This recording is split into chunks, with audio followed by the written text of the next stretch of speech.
racist. As far back as the 1920s, when he began as FBI director, Hoover had gone after persons like Marcus Garvey. Garvey's organization, the Universal Negro Improvement Association, had a membership numbering in the millions, and somehow Hoover found this threatening and worthy of surveillance and undermining attempts. Garvey's influence had been international and had drawn world attention to America's treatment of black people. Paul Robeson was another who was viewed by Hoover as an enemy. This reporter has personally examined thousands of FBI, CIA, and other U.S. government agency documents that were kept on Paul Robeson. Robeson, like Garvey, had an international audience at his command, and he used that platform to denounce racism in the United States. Most importantly, however, were the questions raised by the State Department as to my political opinion. Here's a question of whether one who wants to sing and act can have, as a citizen, political opinion. And in attacking me, they suggested that when I was abroad, I spoke out against injustices to the Negro people in the United States. I certainly did. And the Supreme Court Justice just ruled, Judge Warren, in the segregation cases, that world opinion had a lot to do with that ruling, that our children, Negro children, can go to school like anybody else in the South. I'm very proud to have been a part of directing world opinion to precisely that condition. The second, that I fight for the independence of the colonial peoples of Africa. Bandung, the colored peoples of the world assembled and made it clear that nobody is going to tell them what to do. They're going to have the independence. I'm proud of that. When the 60s came, many factions of the civil rights movement had developed the same international perspective. Those of us living in the United States who see ourselves as, and who are in fact, you know, descendants of the Africans who were brought to this country, who were enslaved, and who were rebelling and revolting now against our oppressive condition, and we are concerned about Africa. We see Africa as our motherland, and we feel that we have a responsibility to speak with as much passion as any other African on this issue. The United States government says that change must come in South Africa through peaceful means. That same government has over 500,000 troops in Vietnam fighting not white people, but brown Vietnamese. So it is small wonder that the civil rights movement was also subjected to heavy attack by Hoover. Billions of government dollars were spent in this direction. Many of these activities were not only unwarranted, but of questionable legality. The congressional hearings into the assassination of Dr. King bore this out. 2 FBI agents testified before a Senate committee chaired by Senator Frank Church.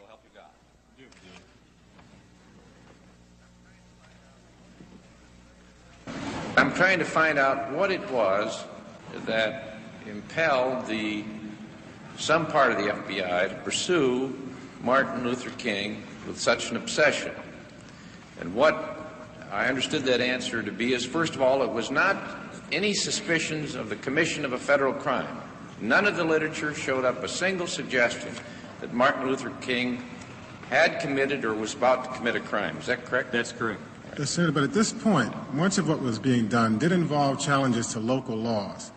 And there is a very strong suggestion that King was seen as rallying the lawbreakers and would-be lawbreakers, albeit for a cause that sounded pure. I'm looking now in terms of, if we look at what might have gotten the Bureau started, and if we remember at the same time he is extremely critical of the Bureau's own law enforcement efforts. We see throughout these documents and the New Left documents that it is taboo to criticize the Bureau and particularly the director. Well, was he ever charged with fomenting violence? Did he ever participate in violence? Was it ever alleged that he was about to be violent? That was the very opposite of his philosophy, Senator. So that it was neither the fear of commission of a crime or the commission of violence. Was there any serious charge that he himself was a communist? No such charge ever was made. So that what was left then was a decision on the part of some persons or person within the FBI that he should nevertheless be pursued. And replaced. And the basis for that apparently was political. The decision that he was dangerous or potentially dangerous to someone's notion of what this country should be doing, and a further theory that the FBI possessed the ability to enter into this field and to investigate and to intimidate and seek to neutralize and indeed replace a civil rights leader that they thought to be politically unacceptable. Is that correct? Yes. Correct. All right. And the tactics they used apparently had no end. Microphonic surveillance of hotel rooms. They included informants. They included sponsoring of letters signed by phony names to relatives and friends and organizers. They involved even plans to replace him with someone else the FBI was to select as a national civil rights leader. Is that correct? Yes, that plan didn't get very far. But it was seriously considered, and Mr. Hoover penned a note to that suggestion commending its authors, did they not? Yes. Right. It also included an indirect attempt to persuade the Pope not to see him. And many other people. A direct attempt to persuade one of our major universities not to grant him a doctorate degree. That's correct. After the March on Washington, there was an acceleration.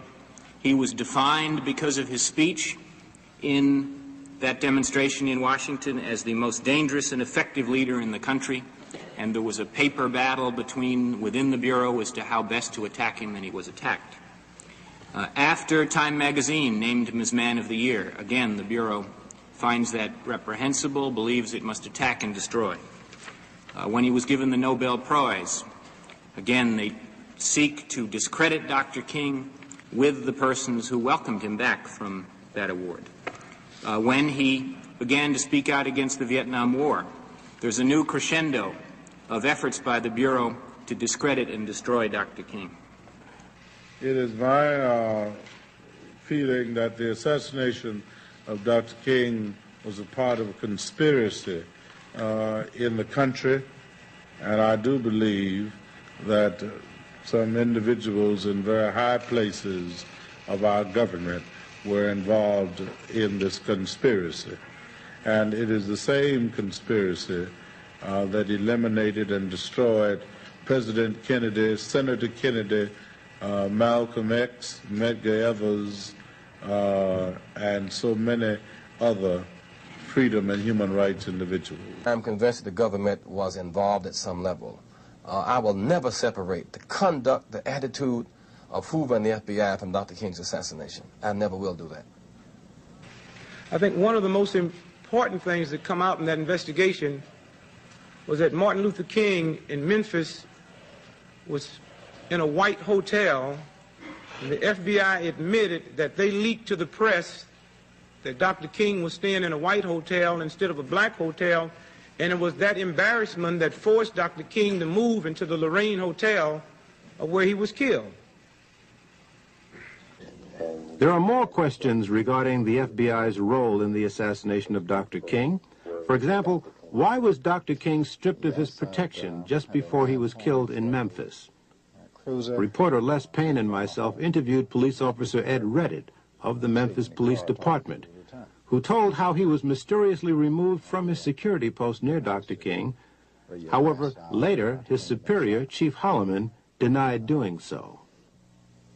Why do you feel you were pulled away from your assignment of surveillance that day? Why do you think they pulled you away? I think because whoever pulled the trigger, I could identify. When there were complaints from somebody, did we reduce manpower at the Lorraine? Did we reduce manpower in the area? No. The attorneys general in 1965 had for 25 years authorized wiretaps in a fairly widespread fashion. This was just one. At the very most, the only thing I can think of that I would have done, but I didn't even do that, was go talk to Bob Kennedy and ask him about it. But Mr. Katzenbach, in whom I also had great confidence, without giving me the details, said that it was all right, that he had, that there were no, it was not being done anymore, it would not be done anymore, and that there was just nothing to worry about. I think the issue is the near-fascist police state mentality that pervaded the intelligence community, that is a danger to America to this day. Malcolm X was kept under heavy FBI surveillance since he got out of prison back in 1953. As he rose to national prominence as the black Muslims' chief spokesman, he became aware that he was under close watch. Our desire, our prayer, that we can have a peaceful, intelligent rally here this afternoon. But at the same time, we see that they have surrounded us with many of their own agents, in uniform and out of uniform. That surveillance escalated into the infiltration of the Nation of Islam. Personal frailties were played upon, jealousy arose, and Malcolm was ultimately ousted from that organization. This caused an intense climate of rivalry that set the stage for Malcolm's assassination in February of 1965. He was really declared a hypocrite at the time. And because of some of the things that he was saying in regards to the Honorable Elijah Muhammad, may God be pleased with him, a strong position was really taken against him. The ministers began to speak out against the things that Malcolm was saying in regards to the Honorable Elijah Muhammad, accusations that he had made about the Honorable Elijah Muhammad. He had accused the Honorable Elijah Muhammad, for instance, of fathering children and etc. And you must understand that at that time, the Honorable Elijah Muhammad, to the Muslims then, was held in such high reverence as you would even think of any prophet being held in high reverence. And this is the kind of love and admiration that the Muslims at that time had for the Honorable Elijah Muhammad. So when Minister Malcolm began to say those things, it was taken as an outright lie. I would say that, take for instance, one time in the Muhammad Speaks at that time, the newspaper printed a big article concerning the chief hypocrite. And it actually had a picture of Malcolm's head, you know, rolling or bouncing down the street at that time. And, you know, the way that picture is depicted, you know, he has little horns on his head and things like this here. So indirectly, I would say that a very, very strong position was taken against him. Yes, he's immoral. You can't take 9 teenage women and seduce them and give them babies and not tell me and then tell me you're moral. You could do it if you admitted you did it and admitted that the babies were yours. I'd shake your hand and call you a man. A good one, too. But anytime you seduce teenage girls and make them be charged with adultery, make them hide your crime, why, you're not even a man, much less a divine man. So, and this is what he did. He took at least 9 that we know about. And I'm not speculating because he told this to me himself. Yes, that's why he wanted me dead, because he knew that as soon as I woke up, I'd tell it. Plan of action was basically what took place. Me and Leon, we took seats down in the front of the Autobahn. We came early. We would drift into the Autobahn. If indeed there was a search, then we could never enter. There was no search, so we drifted in just like we had hoped to. Leon Davis and myself took seats down front on the left-hand side. Benjamin and William, who carried the sort-of shotgun, sat right behind us, you know. And Wilbur sat somewhat in the back or almost in the middle. And our plan was, as soon as the brother came out to speak, that Wilbur would throw the smoke bomb to make a distraction, and that William would fire his shotgun, and that Leon and myself, we would fire our weapons, and then this break for the door. And without any further ado, I bring before you Minister Malcolm, and I pray that you and I will listen here and understand. Thank you.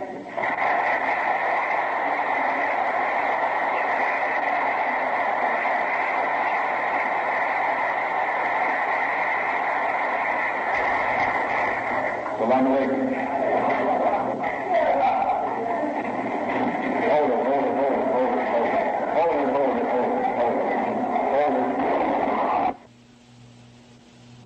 As in Dr. King's assassination, a police superior has trouble with the truth. He tells reporters that 2 suspects were arrested at the Audubon. Later, official police reports say that 1 was arrested. Also, listen closely as the police official carefully handles the question about police on the scene. We have 2 suspects in custody now. Where were they arrested? Fired the shot? I wouldn't know that at this time. Where were they arrested, sir? One of these men was arrested on the street by one of our patrolmen close by. There were no police at this meeting, were there, Inspector? There were no uniformed policemen assigned inside this ballroom. No uniformed police on the scene. Does this mean that police out of uniform were there? And if so, why didn't they take action? What were they doing there? This behavior pattern rings a bell of striking similarity with the behavior pattern of the CIA overseas. The church committee produced cables, demanded and got cables, which proved it traced the CIA's plan to kill Lumumba. Sid Gottlieb got on a plane and went to Leopoldville. Headquarters sent a cable saying, use the poison. Gottlieb was couriering for the poison. Headquarters sent a cable saying, you have to use it promptly because it deteriorates. And they had a plan to try and get it into his toothpaste, or give it to him in a Mickey at some social function. And then there's a gap, and no cables, no explanation of what happened. Then 5 weeks later, he's beaten to death on an airplane. And unfortunately, though, the airplane was in the control of people who had agency cryptonyms. And the gap of what happened has never been answered. The men who were involved and were responsible obviously aren't speaking out, and there's no paper to prove anything. So perhaps the same tactics were used against the civil rights movement. Heavy infiltration of the ranks, spread the seeds of dissension, then step back and let the blood spill.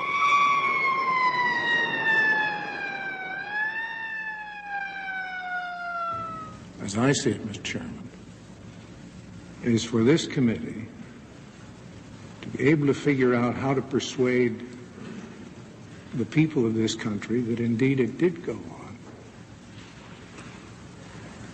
And how shall we ensure that it never happen again? But it will happen repeatedly unless we can bring ourselves to understand and accept that it did go on.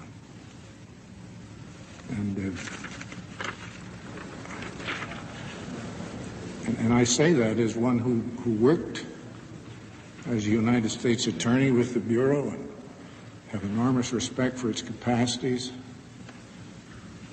in the field of kidnapping, bank robbery, and a lot of other things, but am appalled to learn what if it's correct, the intelligence side of that Bureau was up to for so long. If we would like to believe that the FBI would do all this viciousness and all of these things to an individual and would stop short of killing him, then we're out of our mind. In America today, if we believe the CIA would deal with foreign assassinations and would not consider it at home, that's like saying the mafia runs crooked gambling tables in South America, but honest ones in America. It just ain't true. We've seen then how the decade of struggle ended. Many of the prominent figures like Malcolm X and Martin Luther King Jr. were assassinated amidst an intense climate of hatred that government agencies were acutely aware of. In fact, the FBI contributed to creating the climate of hate. Moreover, the assassinations themselves appear to have been facilitated by an elaborate network of government and police agencies who were watching very closely every move that Malcolm X and Martin Luther King Jr. were making, and then at the same time they disappeared just as the assassinations occurred. But those were the leaders. What about the students, the troops of the movement? Well, they too are subjected to harassment. This document that you're looking at now shows how the FBI tried to divide factions within the Student Nonviolent Coordinating Committee. And the Black Panther Party was also subjected to heavy, heavy surveillance. We knew the history of the FBI's infiltration tactics in other organizations, particularly the American Communist Party. There was already a record compiled that showed that the FBI was even in charge of various branches of the Communist Party. So we understood that police tactic of infiltration. There was a situation where, in a sense, the white racism was its own victim. Like, for racist reasons, J. Edgar Hoover had not recruited black agents. He had a lot of white agents. And it takes time to train some black agents. In the meantime, those white agents, try as they might, were not able to infiltrate our ranks because the Black Panther Party did not have any white members, okay? And we relied upon people that we knew. And we kept people that we didn't know on another level.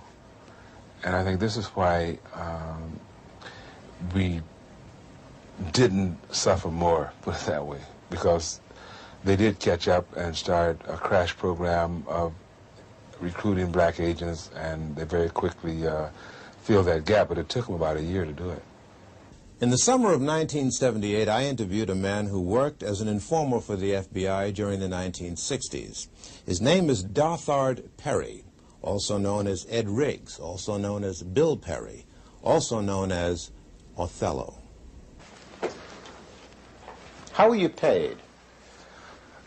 The pay was always in cash. Cash, and you would sign a card. It would go like this. A rendezvous or a drop-off point would be picked out either by yourself or the agent. You would meet the agent there. Usually it would be in a vehicle. You get in the vehicle, he would hand you the money. He would tell you first to count the money. He would tell you the amount while you counted it. If the amount was there, he would then bring out a card. On that card would be for the week of such and such. In other words, the week was dated. So-and-so has been paid the amount of. Then you would sign the card, and then the agent would sign the card. The reason for this is that if all of a sudden the IRS became very interested about where you were getting all this extra money from, you could always tell them to go back to the Bureau, and the Bureau would have your cards on file. I see. Were there such things as bonuses? Oh, yes. What were they paid for? Bonuses were paid for, suppose while you were meeting with, or you were at a meeting with Bobby Seals, Chulai of the Red Army happened to come to the meeting too, which is something which would be a new development. That's bonus time. In other words, a hot piece of information. Hot piece, very hot piece.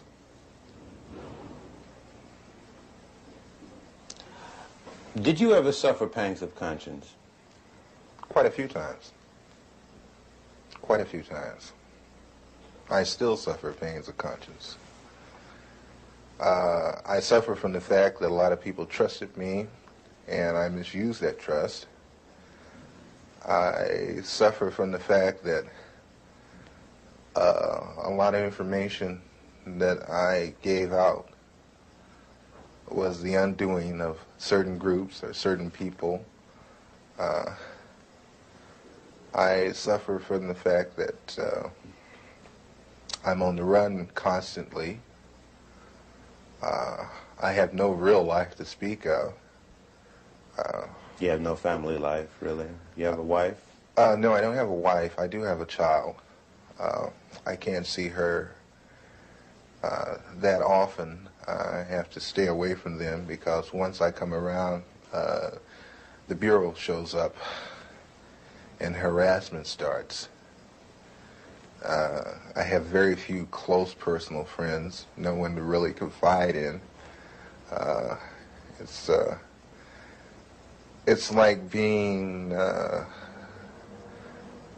on the outside of a glass jar and everything is happening inside the jar, but you're on the outside. You can see it happening, but you can't participate. Why have you decided to talk to me? For the simple reason, I think this information should be getting out, should be put out to the public. I think not only black people, but everyone should become aware of what your so-called law enforcement agencies do to so-called enforce the law. Because between you, myself, and the audience, I've seen more felons in law enforcement than I have in prison. Many would say, well, look, you yourself just got through saying that the DLA was involved in criminal activity. What's wrong with wanting to put them in prison? How would you answer them? I would answer them this way. First off, we have to understand why they did what they did. But I'm not even going to go off into that psychological hoo-ha. What I'm going to say is when you become just as bad as the people that you go after, then there's nothing gained and a whole lot lost. You also were active in the infiltration of many cultural groups. Before we go into that step by step, how much research and study did the FBI engage in of black culture in the late 60s? A great amount. Give me an idea.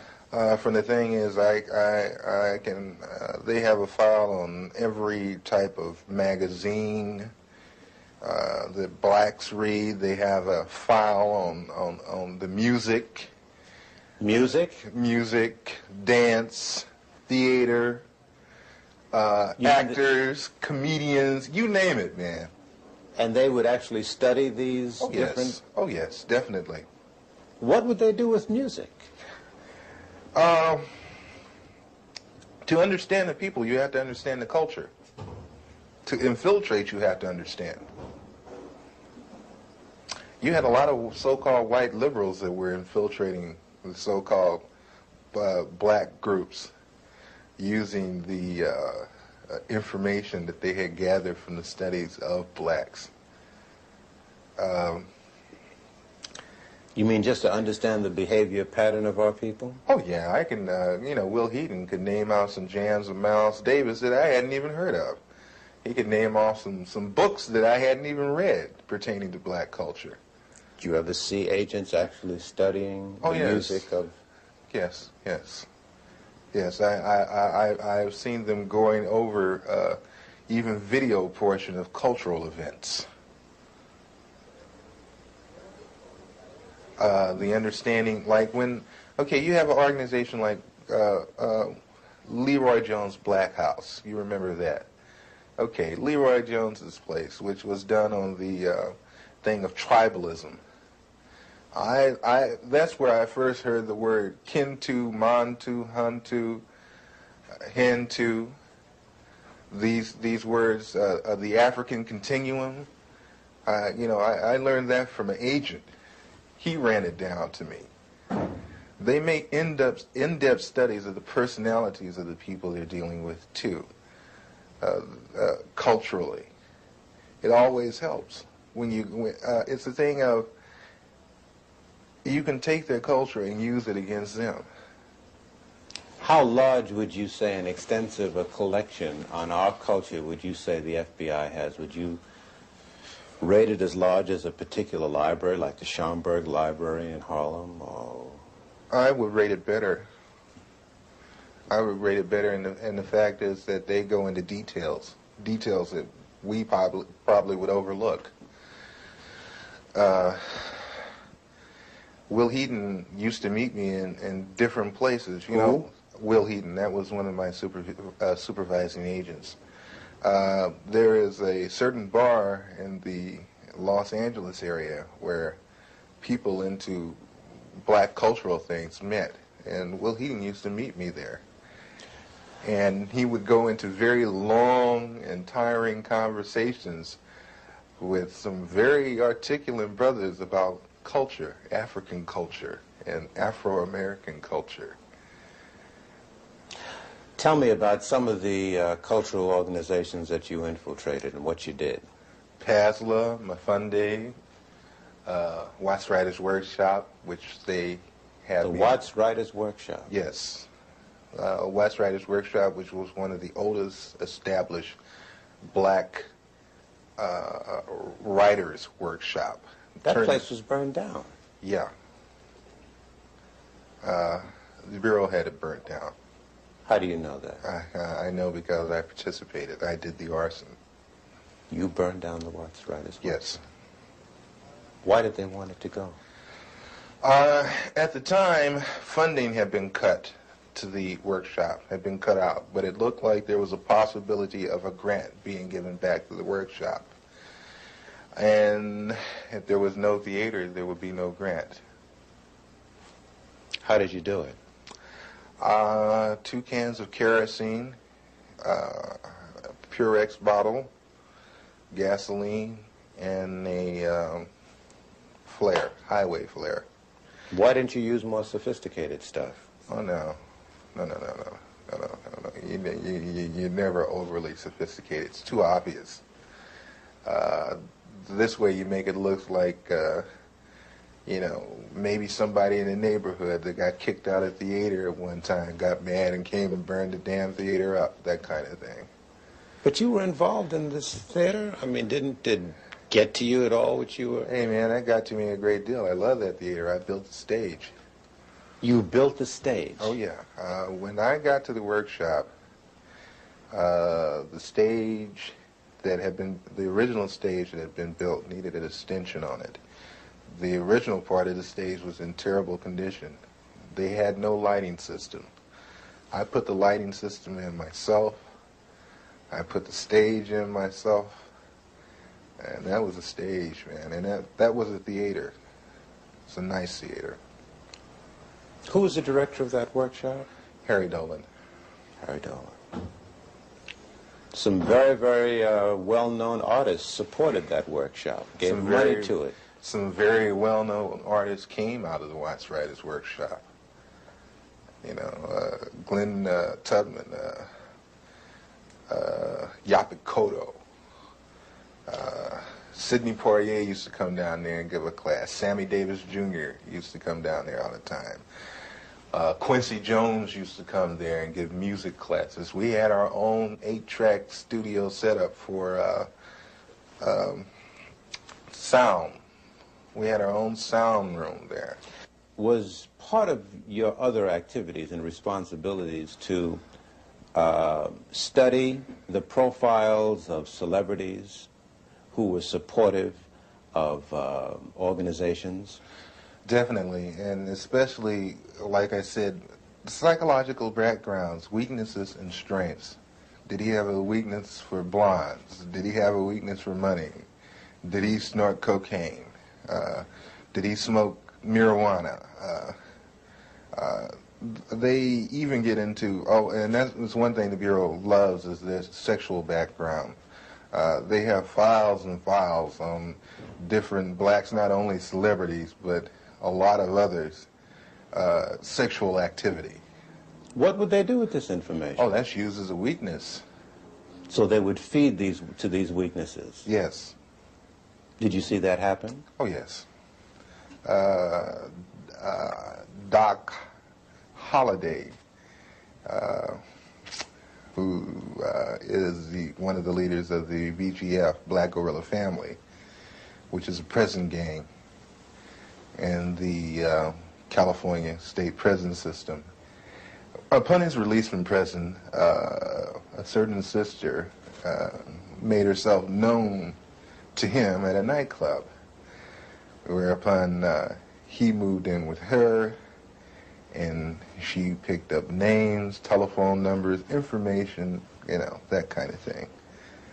That lasted for a good 3.5 months. Was this an unusual thing, or did this happen often? No, that happens all the time.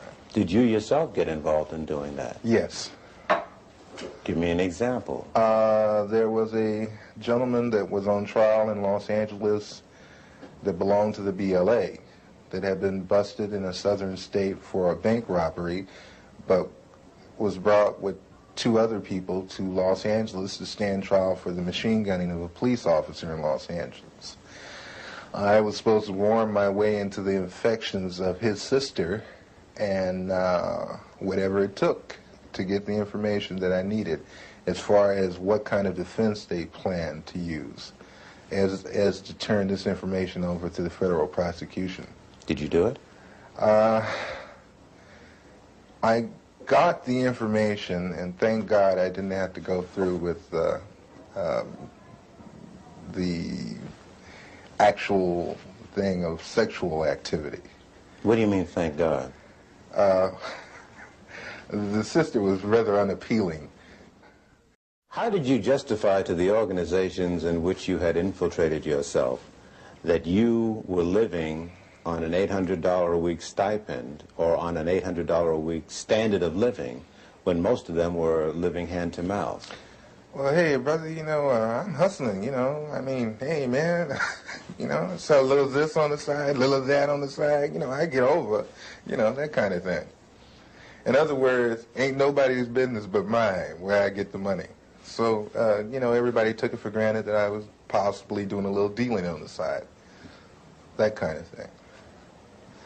Then also, everybody liked me for the simple reason that I would do things that I didn't have to do. I would go out of my way. You know, like Mafunde would have a pageant and they needed someone to do the sound setup for him, and I'd say, of course, I'll do it for you. You know, that kind of thing. I was very well liked at one time in the community. Would you say to American citizens that this situation of surveillance and infiltration continues to this day? Oh, yes. On the dimension that you experienced? Probably much larger by now. Larger? Oh, yeah. Let me put it to you like this. Each year, everything gradually escalated up more and more. So I figured when I left, it didn't stop escalating.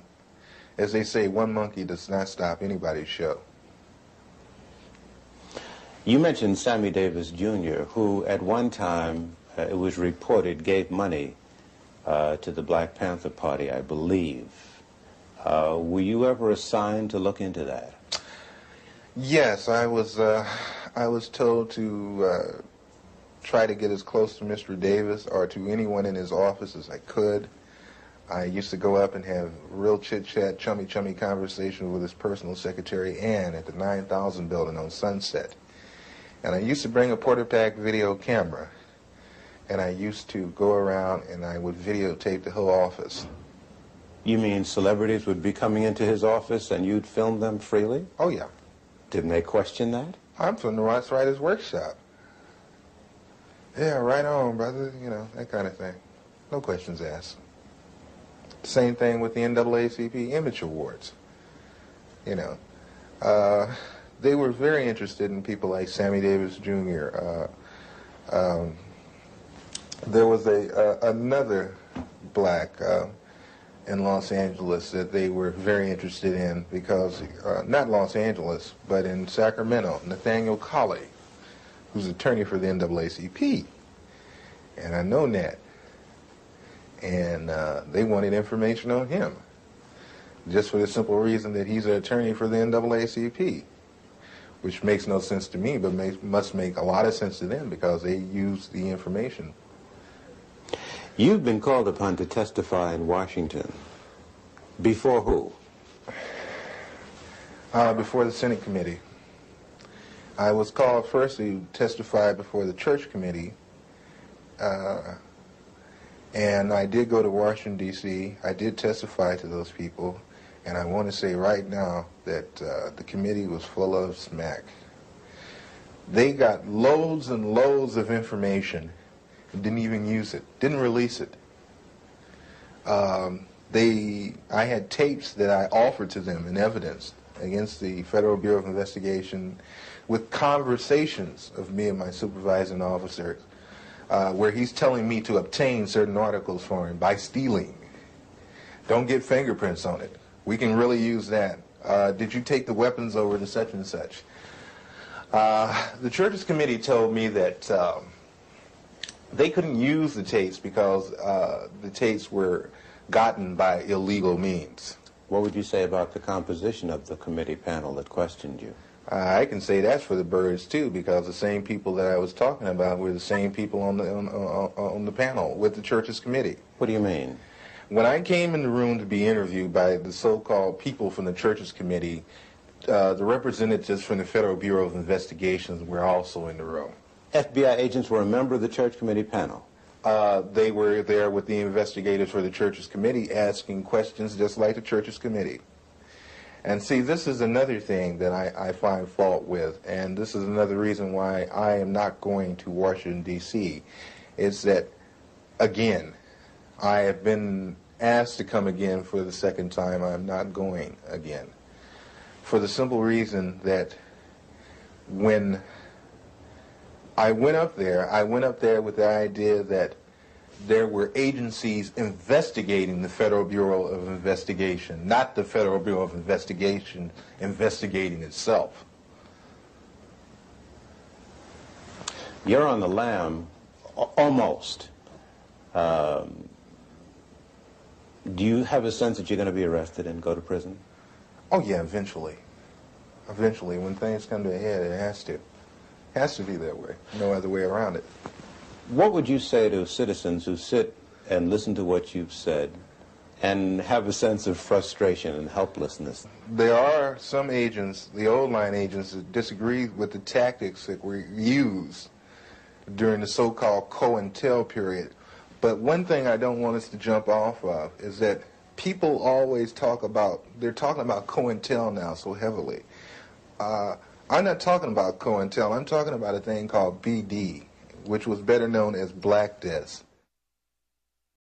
The Black Desk was set up for a simple thing of infiltrating black organizations and black groups, whatever.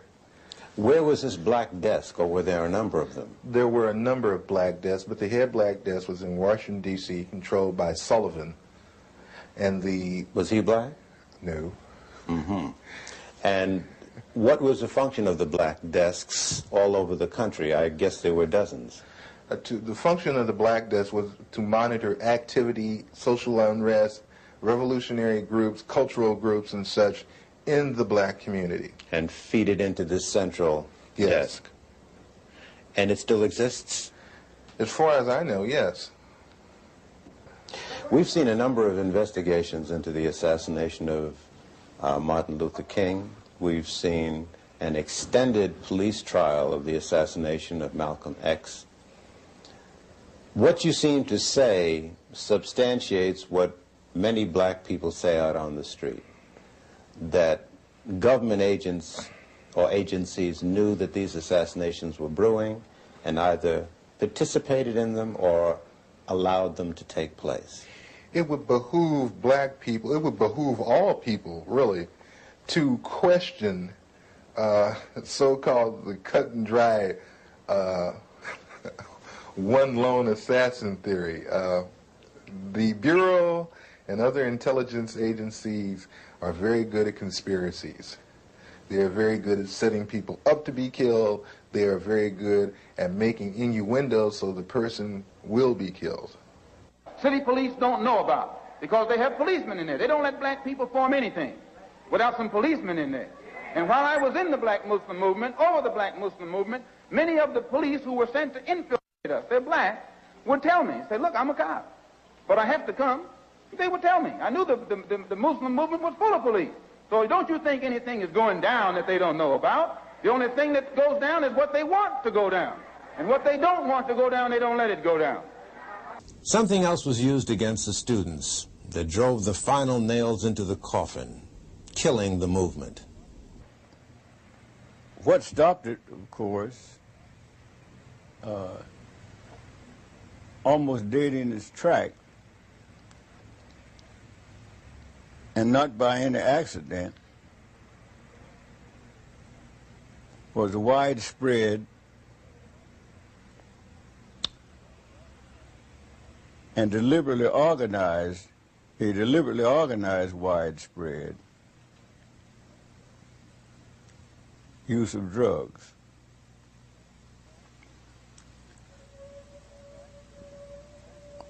The fact that a decision was made, and I think most of you are familiar with the broadcast of the mafia defector who went on public media to declare what happened and outline in great detail the great plan of how to destroy the black youth of the nation, starting in New York. He said in a meeting 20 miles outside of New York City, the great decision was made. He said he didn't have to guess about it, and those who heard him know that I'm quoting him almost verbatim, because he was there. And the decision was to concentrate the distribution of drugs on the black youth of the nation, starting in New York. Starting in New York, beginning in the elementary school, and that to punish, even on the pain of death, any of the distributors who invaded the white community or predominantly white schools. That New York and other large cities were to be divided up into districts. The district commander, black, was to be given any kind of car he wanted, Mercedes, Rolls Royce, anything, because this would be a part of the sales pitch. Said blacks just love fine cars, and he'd drive around through the community in his fine car, and some of his key assistants, and he'd be identified, he'd be known, and that sort of stuff. And so the stories, I'm not going any further into it. But thus it began, and the spread over the country. And we fell for it. Now, one thing was important. That the thing to attract the blacks, more than any other thing, more than the drug itself, but to spread the word, have a number of key young people in it, and spread the word that this is the end thing. So that'll get them. Just say it's the end thing, and they'll brave the fires of hell to be a part of the end thing.